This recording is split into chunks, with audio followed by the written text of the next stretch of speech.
قل هذه سبيلي أدعو إلى الله على بصيرة أنا ومن اتبعني وسبحان الله وما أنا من المشركين. إن الحمد لله تعالى نحمده ونستعينه ونستغفره ونعوذ بالله تعالى من شرور أنفسنا ومن سيئات أعمالنا، إنه من يهده الله فلا مضل له ومن يضلل فلا هادي له، وأشهد أن لا إله إلا الله وحده لا شريك له، وأشهد أن محمدا عبده ورسوله. اللهم صل وسلم وبارك عليه وعلى آله وصحبه وعلى من صار على نهجه إلى يوم الدين. يا أيها الذين آمنوا اتقوا الله حق تقاته ولا تموتن إلا وأنتم مسلمون. يا أيها الناس اتقوا ربكم الذي خلقكم من نفس واحدة وخلق منها زوجها وبث منهما رجالا كثيرا ونساء، واتقوا الله الذي تساءلون به والأرحام إن الله كان عليكم رقيبا. يا أيها الذين آمنوا اتقوا الله وقولوا قولا سديدا يصلح لكم أعمالكم ويغفر لكم ذنوبكم، ومن يطع الله ورسوله فقد فاز فوزا عظيما. أما بعد، فإن أصدق الحديث كتاب الله تعالى، وخير الهدي هدي محمد صلى الله عليه وآله وسلم، وشر الأمور محدثاتها، وكل محدثة بدعة، وكل بدعة ضلالة، وكل ضلالة في النار. تكلمنا في لقائنا الماضي عن المظهر الأول من مظاهر التكريم للنبي الكريم صلى الله عليه وآله وسلم، والمظهر الأول هو أن الله عز وجل اصطفى النبي محمد صلى الله عليه وسلم، اصطفى له اسمه، واصطفى له نسبه، واصطفى له دينه، واصطفى له أمته، واصطفى له كتابه، واصطفى له الزمان، واصطفى له المكان، وغير ذلك مما ذكرناه. فالمظهر الأول أن الله اصطفاه، والمظهر الثاني أن الله أعطاه حتى أرضاه صلى الله عليه وسلم. المظهر الثاني من مظاهر التكريم للنبي صلى الله عليه وآله وسلم أن الله عز وجل أقسم لنبيه صلوات ربي وسلامه عليه، فقال سبحانه وتعالى: والضحى والليل إذا سجى ما ودعك ربك وما قلى وللآخرة خير لك من الأولى ولسوف يعطيك ربك فترضى. فأقسم ربنا تبارك وتعالى على أنه سيعطي محمدا صلى الله عليه وسلم لمحمد في الدنيا والآخرة، ولآل محمد صلى الله عليه وسلم في الدنيا والآخرة، لأمة محمد صلى الله عليه وسلم في الدنيا والآخرة، ولسوف يعطيك ربك فترضى. وما بين المظهر الأول والمظهر الثاني ارتباط وثيق، فكل ما اصطفاه الله لنبيه فقد أعطاه له سبحانه وتعالى. فإن شئت فقل فيما ذكرناه من ألوان الاصطفاء: أعطى الله عز وجل نبيه أحسن الأسماء، وأعطى نبيه أحسن الأديان، وأعطى نبيه أحسن الأمم، وأعطى نبيه خير الأصحاب، وهكذا. ولكن اليوم أكلمك عن أشياء نص فيها نبينا صلى الله عليه وسلم على أن الله أعطاه ذلك. وأبدأ في ذلك بما رواه ابن أبي شيبة مرسلا عن حذيفة بن عبد الرحمن قال: جمع الله عز وجل لنبيه خيري الدنيا والآخرة. وروى الإمام أحمد بإسناد صحيح من حديث أبي مويهبة رضي الله عنه في مرض النبي صلى الله عليه وسلم الذي مات فيه. قال صلى الله عليه وسلم لأبي مويهبة: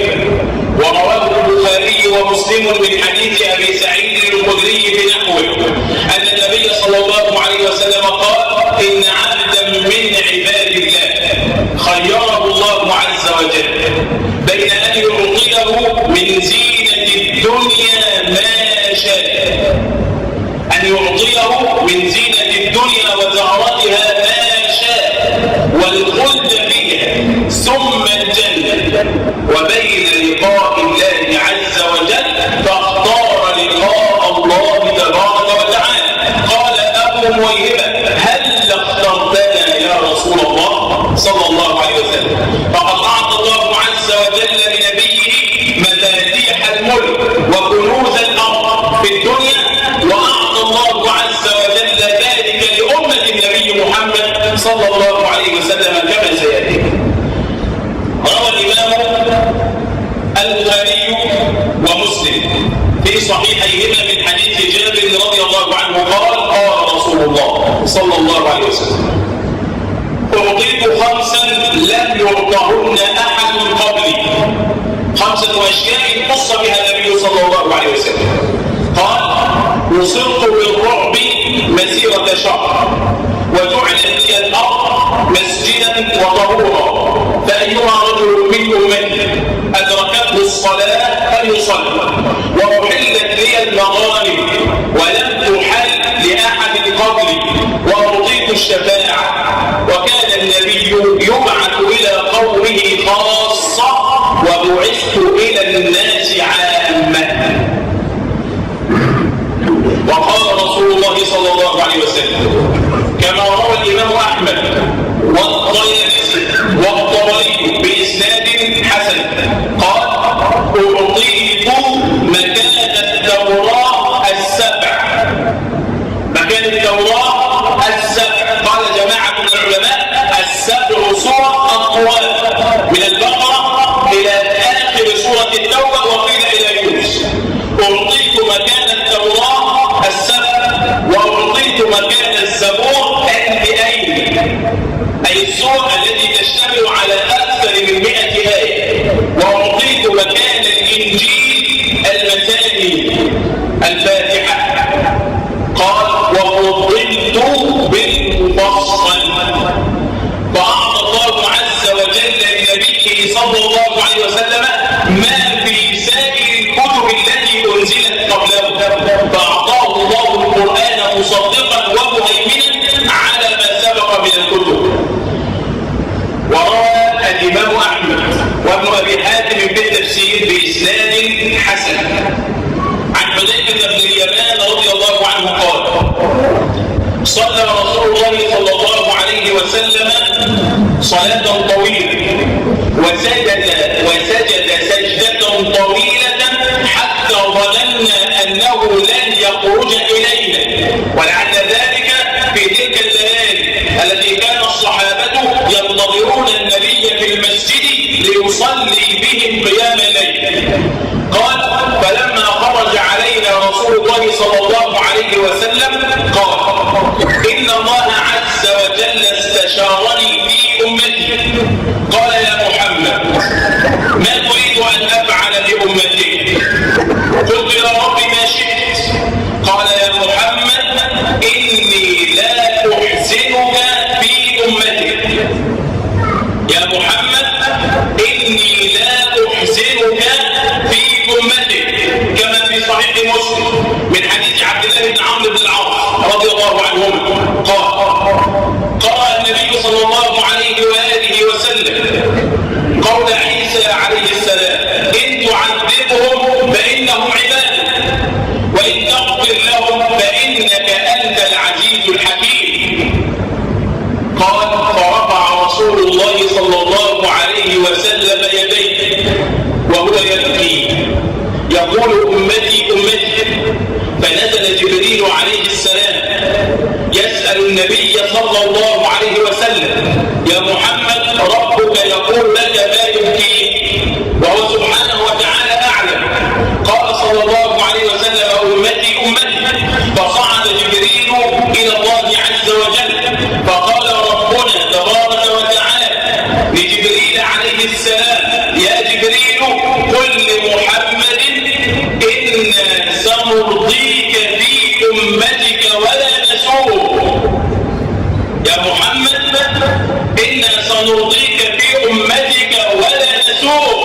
وفي حديث حذيفة: يا محمد لا أحزنك في أمتك. قال رسول الله: وبشرني، أي أعطى ربنا تبارك وتعالى النبي صلى الله عليه وسلم، قال: وبشرني أن أول من يدخل الجنة من أمتي معي 70,000 بغير حساب ولا عذاب. ليس عليهم حساب ولا يعذبون.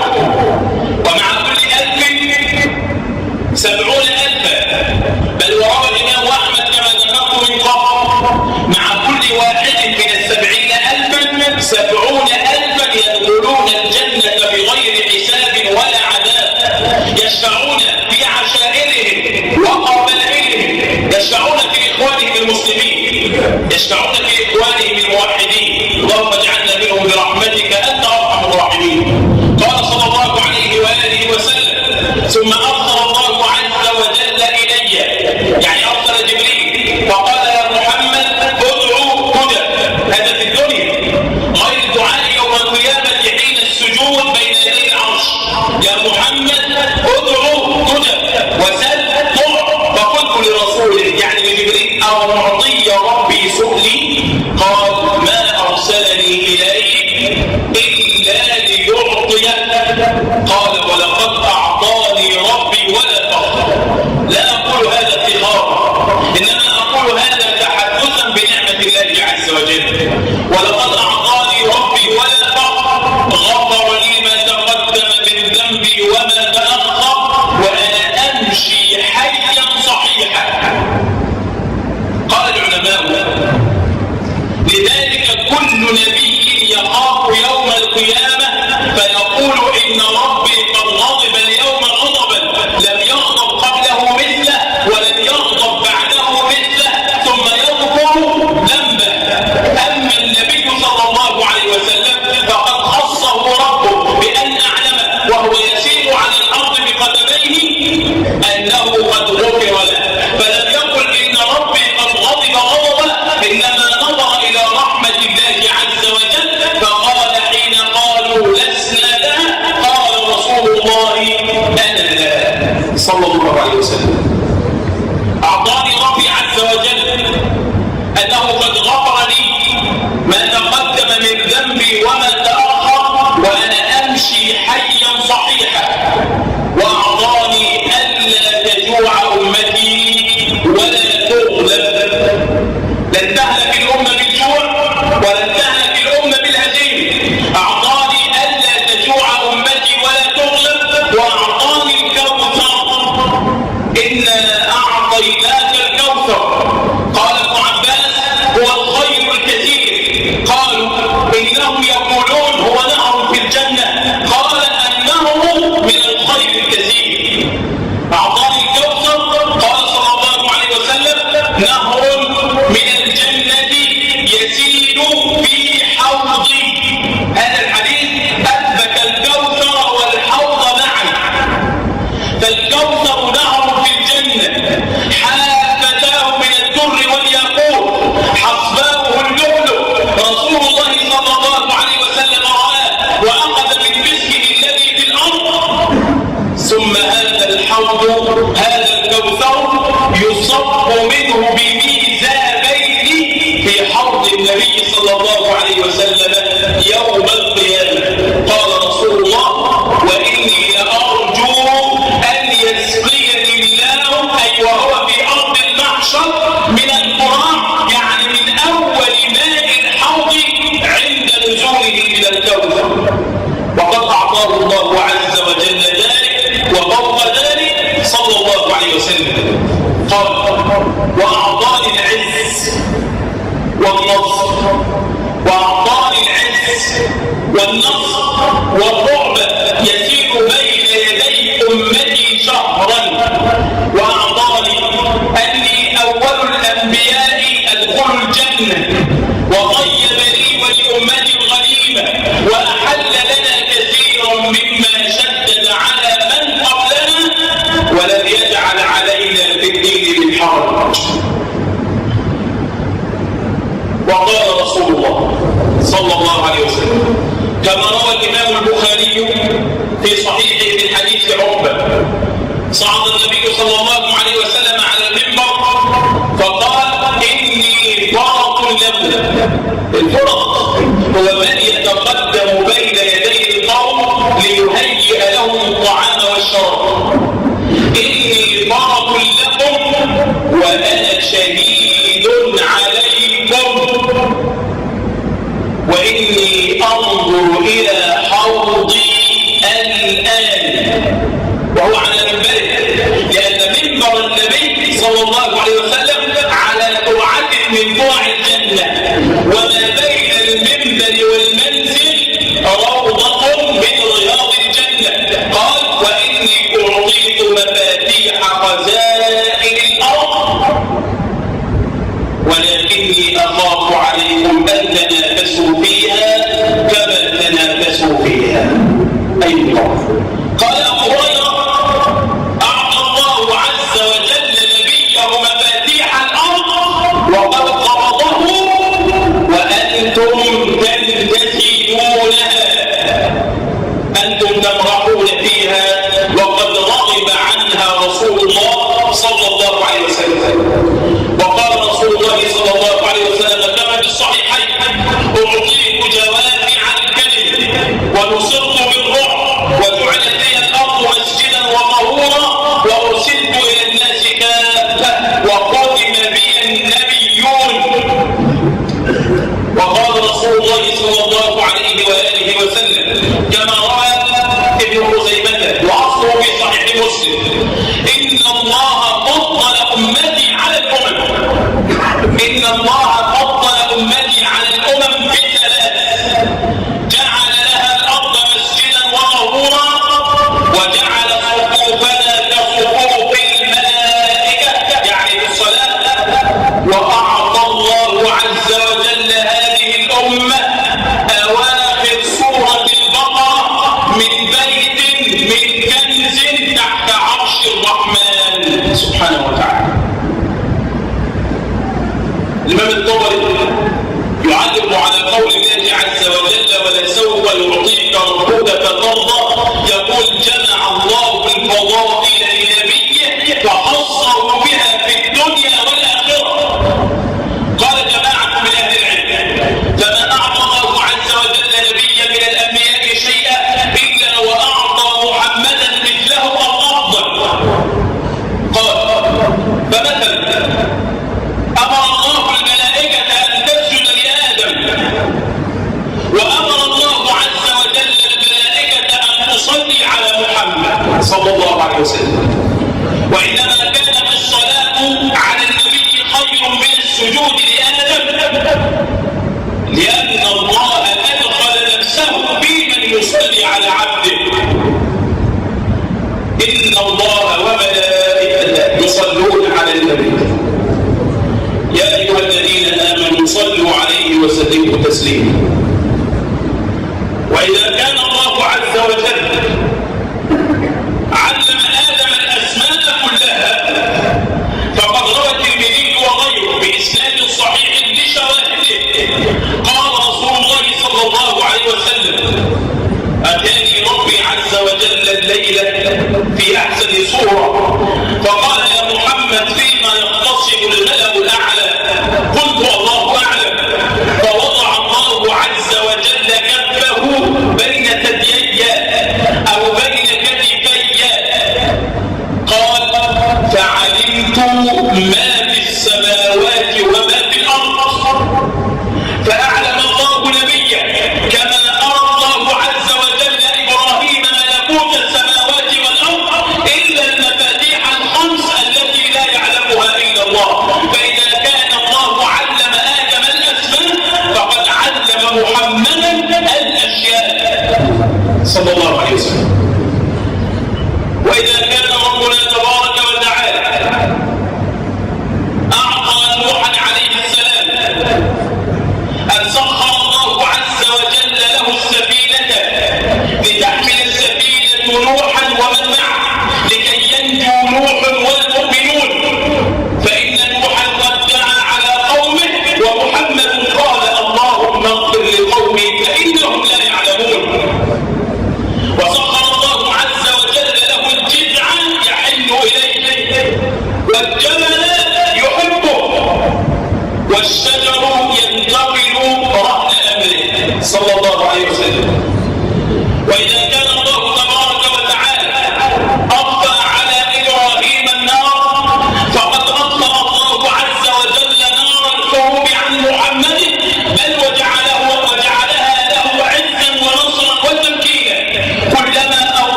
سبحانه وتعالى.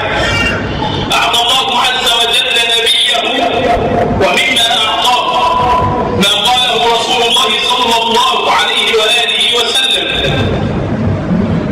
ما قاله ابن عباس روي مرفوعا بسند ضعيف موقوفا على ابن عباس بسند صحيح رواه الحاكم وابن أبي شيبة قال: إن الله تبارك وتعالى عرض على رسوله صلى الله عليه وسلم ما يفتحه الله على أمته من بعده، يعني من الأرض. قال: فسر رسول الله صلى الله عليه وسلم بذلك، فأرى الله عز وجل نبيه صلى الله عليه وسلم ما له في الجنة، وأنزل الله عز وجل عليه: ولسوف يعطيك ربك فترضى. قال: فرأى رسول الله صلى الله عليه وسلم له في الجنة 1000 قصر من لؤلؤ ترابه المسك، في كل قصر منها ما ينبغي له صلى الله عليه وسلم من الخدم والولدان وغيره. 1000 قصر من لؤلؤ أبيض لرسول الله صلى الله عليه وآله وسلم: ولسوف يعطيك ربك فترضى. أعطاه الله عز وجل أنه أول من تنشق عنه الأرض، وأنه أول من يسجد بين يدي الله عز وجل، وأنه أول من يقرع باب الجنة، وأنه أول من يجوز على الصراط، وأن أمته أول الأمم دخولا للجنة. وعدد في ذلك ما شئت يا عبد الله. ومما أعطاه الله عز وجل لنبيه صلى الله عليه وسلم أنه قال في الكوثر: هو الخير الذي أعطاه الله عز وجل لي، خير كثير، حوض ترد عليه أمتي يوم القيامة، يرد عليه عطاشا فيسقيهم رسول الله صلى الله عليه وسلم بيده. وحق على الله عز وجل من أعطش نفسه لله في يوم صائم أن يسقيه الله يوم العطش الأكبر، والذي يسقي هنالك هو رسول الله صلى الله عليه وآله وسلم. وخص الله عز وجل نبيه بالمقام المحمود: ومن الليل فتهجد به نافلة لك عسى أن يبعثك ربك مقاما محمودا. قال الإمام العلم مجاهد بن جبر: هو أن يجلس الله نبيه على كرسي يوم القيامة.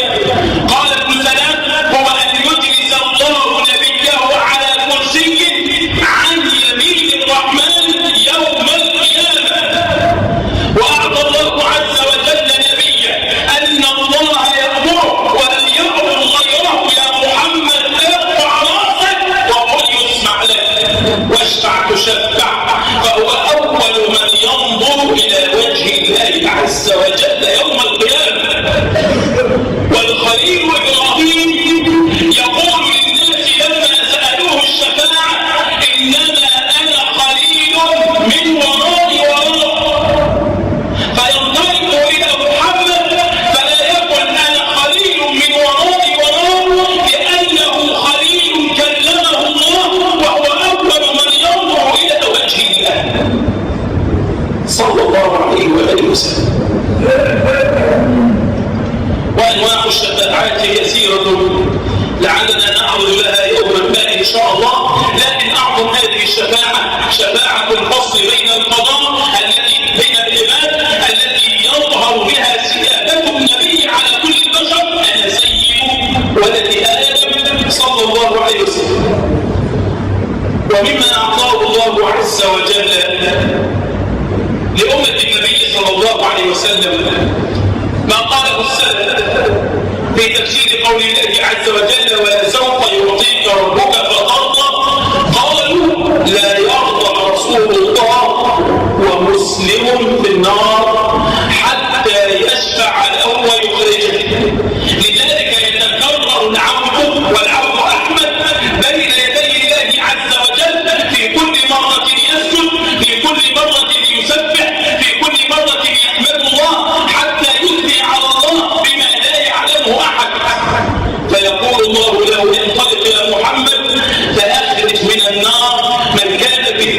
مثقال حبة خردل من إيمان 3 مرات.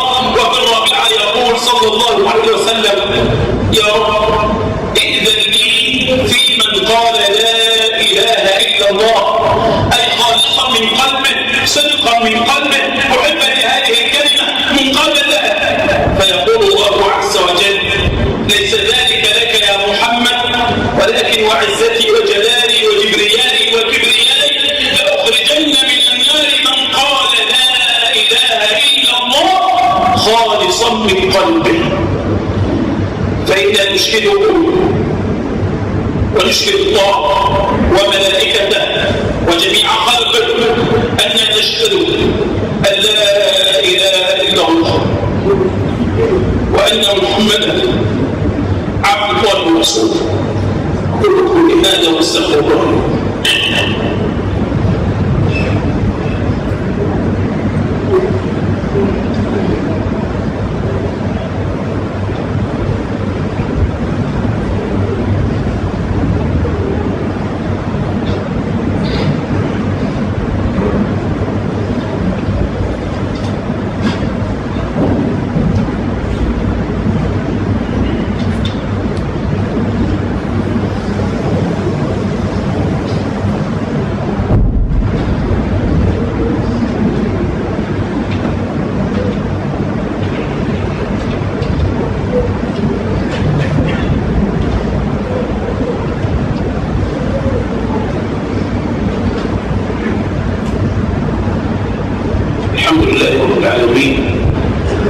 وأشهد أن لا إله إلا الله وحده لا شريك له، وأشهد أن محمدا عبده ورسوله. اللهم صل وسلم وبارك عليه وعلى آله وصحبه وعلى من صار على نهجه إلى يوم الدين. وبعد، وروى الإمام أحمد في مسنده بإسناد صحيح من حديث ابن مسعود، والبزار وغيره بإسناد صحيح لشواهده من حديث عمران بن الحصين أن النبي صلى الله عليه وسلم قال: عرضت علي الأمم رأيت النبي يوم القيامة وليس معه أحد، والنبي ومعه الرجل، والنبي ومعه الرجلين. قال: ورأيت قوما قد سدوا الأفق فأعجبوني، فقلت: يا رب هؤلاء أمتي. قال: يا محمد ذلك أخوك موسى ابن عمران ومعه أمته. قال: ثم قال لي: انظر يا محمد. فانظرت عن يميني فإذا مثل الضراب جدا، فإذا مثل الضراب قد سد الأفق بالوجوه. فقال: يا محمد هذه أمتك، أرضيت يا محمد؟ قال: رضيت يا رب. قال: ثم نظرت بين يدي فإذا مثل الضراب قد سد الأفق من الوجوه. يا محمد هذه أمتك، أرضيت يا محمد؟ قال: رضيت يا رب. ثم نظر عن شماله فإذا مثل الضراب قد سد الأفق. هذه أمتك يا محمد، أرضيت؟ قال: رضيت يا رب. ولسوف يعطيك ربك ما ترضى. الأمم يوم القيامة يحتجون على الله عز وجل بما أعطاه الله لهذه الأمة كما في الصحيحين. ضرب الله عز وجل مثلا لذلك كرجل استأجر أجراء فعمل قوم من الصبح إلى الظهر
الآخرة يصل إليه إلا وسببه رسول الله صلى الله عليه وسلم.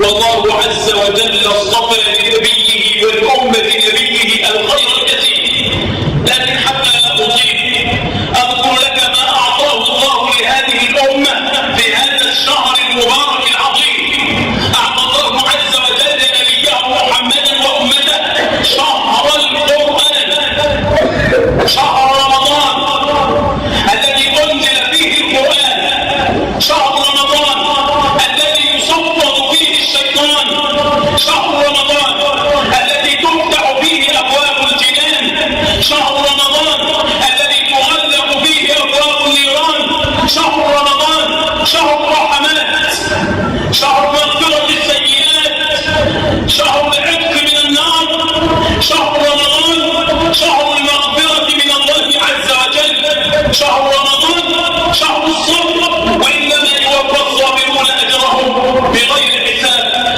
شهر رمضان شهر الجود والكرم والعطاء، وكان رسول الله أجود الناس بالخير وكان أجود ما يكون في رمضان. شهر رمضان شهر القرآن الذي أنزله الله على قلب نبيه، شهر رمضان شهر العمرة فيه بحجة مع رسول الله محمد صلى الله عليه وسلم، شهر رمضان شهر ليلة القدر التي هي خير من 1000 شهر، شهر رمضان شهر مغفرة الذنوب، شهر تطهير القلوب، شهر الإقبال على علام الغيوب. يا باغي الخير أقبل ويا باغي الشر أبصر.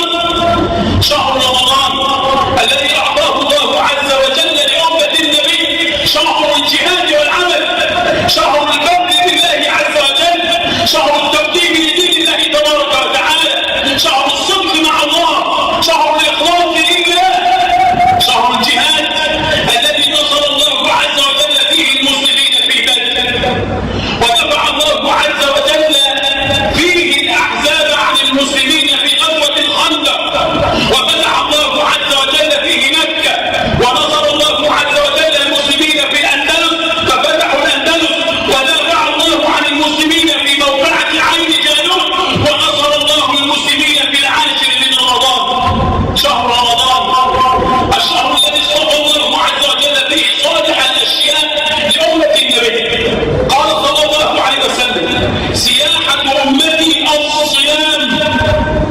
أولئك الأقوام الذين ابتدعوا الرهبانية لا هي من سنة محمد، إنما الرهبانية والسياحة هي الصيام. قال رسول الله: الصوم لا مثل له لا عدل له.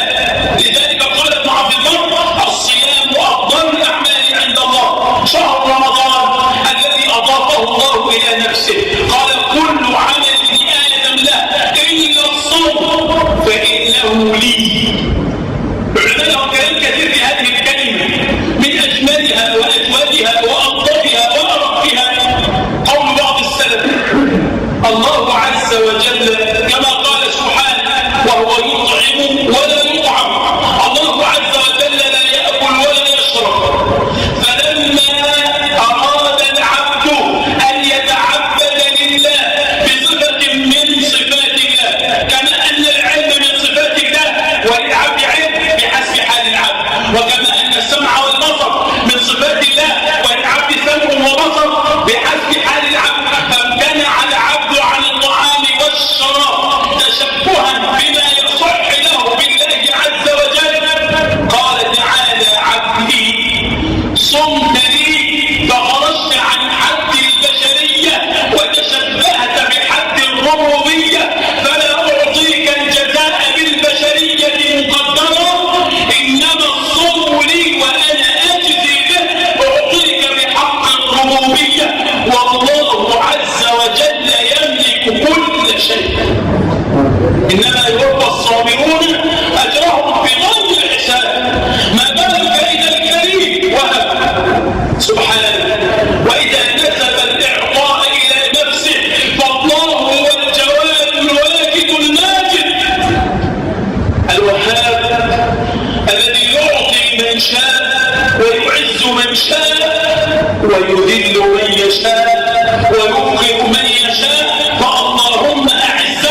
صلى الله عليه وسلم: إن الله وملائكته يصلون على المتسحرين.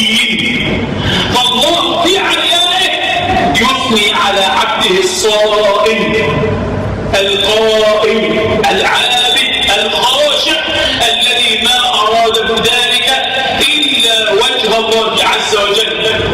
أعطى الله عز وجل للأمة بالصيام الجنة والوقاية.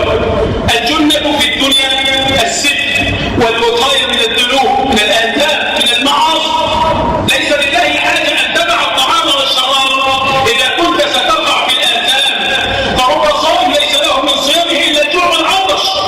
إنما الصوم كما قال رسول الله صلى الله عليه وسلم: فإذا كان يوم صوم أحدكم فلا يفسق، لا يرفض، لا يجهل، وإن سابه أحد، شتمه أحد، قاتله أحد، اعتدى عليه أحد، ظلمه أحد، فيقول: إني صائم، ردعا لنفسه، إني صائم ردعا لأخيه المسلم. والله